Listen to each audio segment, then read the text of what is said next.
How often do you prepare for, respond to, and recover from disasters? How often do you consider threats like cybersecurity, wildfires, earthquakes, or mass casualty events?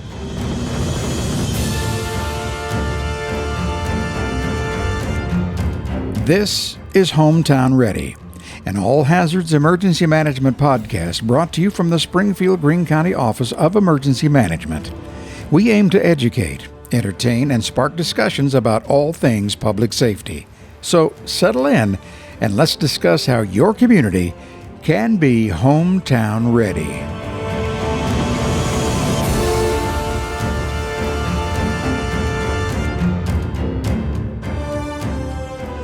We're back. On October 17th, 2023, we announced that the Hometown Ready podcast would be taking a break from recording due to construction inside the Public Safety Center. Our construction isn't completely finished, but it is far enough along that we can ease into publishing new episodes. We're kicking off Season 3, Episode 1, with a radio interview our director, Larry Woods, gave in a live appearance on KWTO's Wake Up Springfield on September 7th, 2023. The recording of this interview has been provided to us courtesy of the staff at KWTO 93.3 and AM 560. The Springfield-Greene County Office of Emergency Management would like to thank Don Louzader and all of the staff at KWTO for highlighting our office during a widely listened to time slot. We hope you find the interview educational and encourage you to tune into KWTO every chance you get.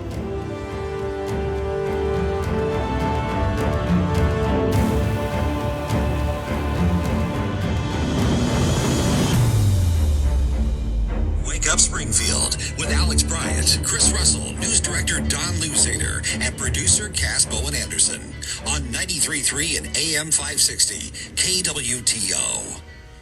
Welcome back to Wake Up Springfield. Got a guest in the studio today. Lucky to have Larry Woods. He is the director of the Springfield-Greene County Emergency Management Office here in town. And, well, welcome to Wake Up Springfield, sir. Good morning. Hey, thanks for having me. I appreciate you inviting me over. Just found out a fun fact. My dad was a fire chief in Nixon, Missouri for many, many years. And you also served.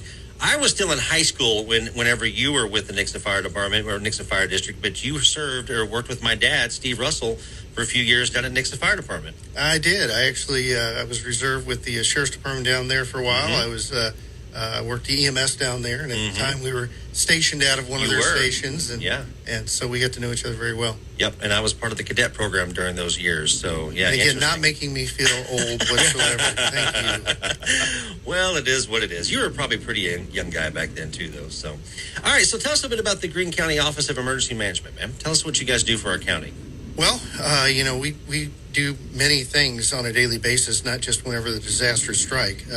We really have 5 mission areas that we focus on: preparedness, prevention, mitigation, response, and recovery. And we're working on all 5 of those mission areas on a daily basis. And what we do in those 5 areas is what prepares us and makes us ready to go whenever the big disasters happen.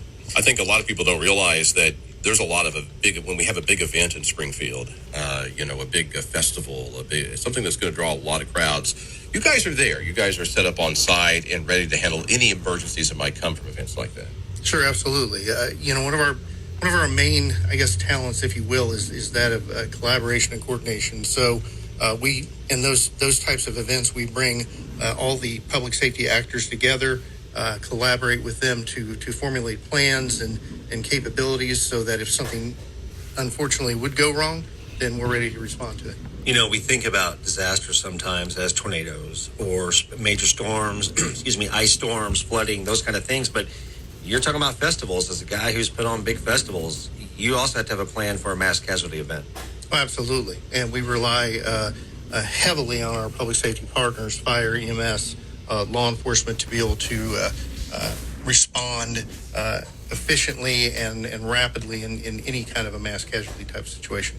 So one of the things that, with a little bit of a background in emergency management, I also worked with the Christian County and Emergency Management Group for a while, and Phil and those guys. And I know that do some of those meetings when something, not necessarily a big like festival, like excuse me, Route 66 days or something like that, but we know we live in the Ozarks. I mean, at any given moment, Don Louzader could be on the news saying we have a tornado warning, and he's indicated a tornado coming out of Republic heading right towards Springfield.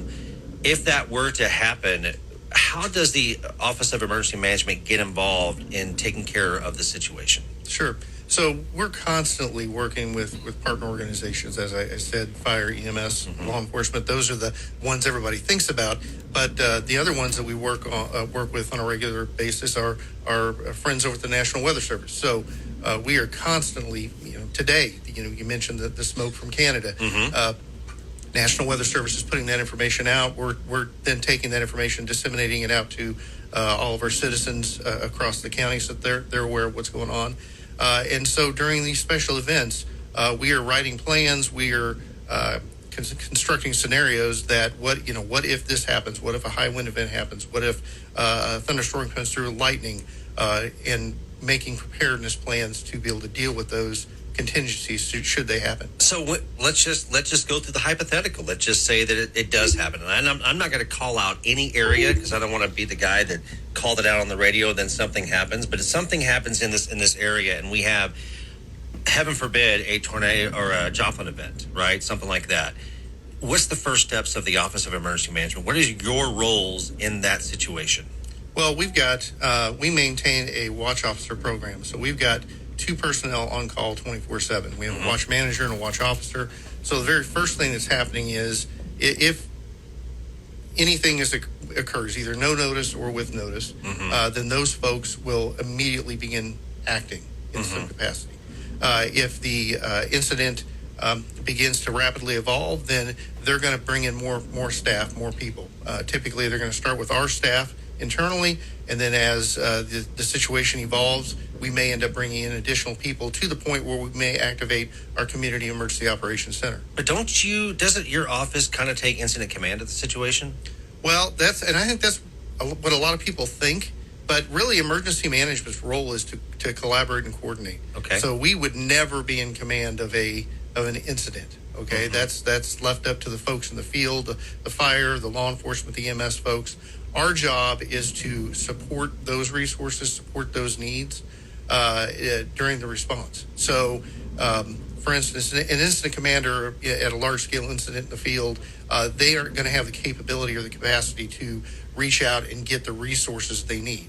So in that case, they call us, they call the Emergency Operations Center personnel there. We start working the problem. We're looking at it at a strategic level, whereas they're looking at it more of a tactical level, if you will. Larry, I know Chris wants to talk about warning sirens and how they're used, but before we do that, I also want to say that your office is also very great about working with not only the National Weather Service, but also the media. We have been on many committees over the years and different groups that are designed to provide a collaboration between emergency management, the National Weather Service, and media, and helping get word out to our citizens before something happens, during something happening, and then the aftermath after it happens. And I know that that's really been a really good partnership over the last several years. Absolutely, and one of the things that we've been working with is the integrated warning team approach, which is something that the National Weather Service is really spearheading. This has been going on for a number of years, and it's really it's just, as you said, bringing all of these different entities together to collaborate, but more importantly, it's taking a look at our warnings, at our warning processes, and trying to figure out what is the best way to issue warnings. Okay, and I don't mean turning on the siren specifically or the media announcing it or whatever. It's more about how does the public perceive the warning. Okay, do they understand the call to action? Exactly, and so those are things that for years that we have been collaborating on and trying to figure out what is the best way to issue a warning so that the public will understand it and act on it. In the manner that we need them to act. Well, and the person who was in your role in Lahaina, come under a lot of scrutiny and eventually stepped down from that role because of what a lot of people were saying, failure to run the warning sirens to let people know that there was a mass fire coming. You had some thoughts on that. Well, and I think, there's been a lot of talk about the outdoor warning sirens in Hawaii and their uses. We look at warning devices, warning methods as tools in our toolbox, okay? Whether that is an outdoor warning siren, whether that is the news media, whether that is NOAA weather radio, each one of these devices has a specific purpose in warning the public about something. For instance, sirens. In our neck of the woods, when you think outdoor warning sirens, what do you think? Tornadoes, exactly. When you live on the coast, You think a coast, or on an island surrounded by water, Yep. you think tsunami. Tsunami, yeah. Well, when those sirens go off, people are trained. It's just ingrained in them.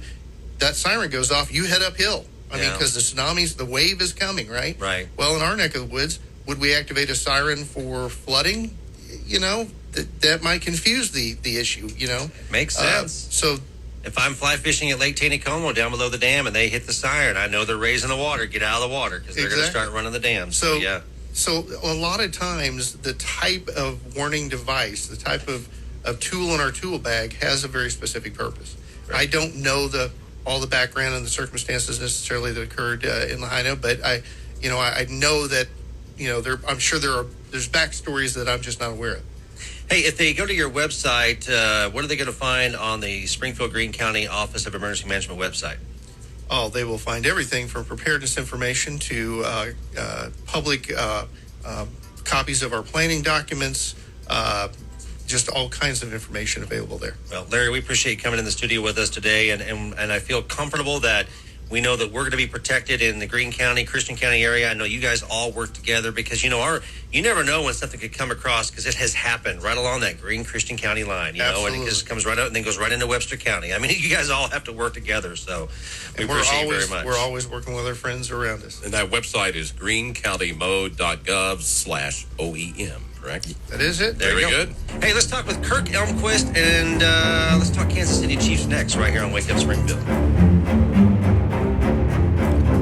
Tune in next month for a new discussion in the Hometown Ready studio, your all hazards emergency management podcast. But before you leave, don't forget to click on that subscribe button and let us know how you liked today's episode. And as always, be aware and take care.